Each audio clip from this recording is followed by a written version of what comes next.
আন্তর্জাতিক ক্রিকেটকে বিদায় জানালেন অজি কিংবদন্তি ব্যাটার ওসমান খাজা। সিডনি ক্রিকেট গ্রাউন্ডে শুরু হয়েছিল যে মহাকাব্যের, আজ সেখানেই পড়ল তার শেষ পদচিহ্ন।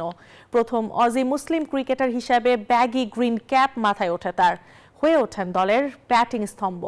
খাজার এই দীর্ঘ সফর হার না মানা এক গল্পের নাম। তবে খাজা ছিলেন অবিচল।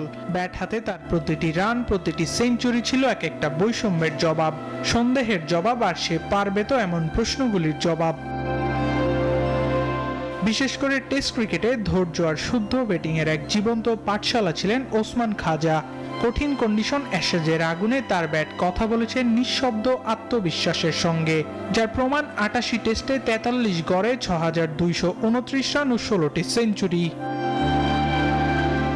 আজ যখন সিডনি ক্রিকেট গ্রাউন্ডের পরিচিত ড্রেসিং রুমের দিকে শেষবার হাঁটলেন, হয়তো খাজার মাথায় ঘুরপাক খাচ্ছিল অভিবাসী পরিবার থেকে সংগ্রামী জীবন আর চারপাশের অনিশ্চয়তাকে সঙ্গী করে তার আজকের এই কঠিন পথ চলার কথা। তবে সেই প্রশ্নগুলি আজ হার মেনেছে, কারণ ওসমান খাজা প্রমাণ করেছেন ইচ্ছা শক্তির উপর আর কিছুই নেই। আবরার আল দাইয়ান, নিউজ 24।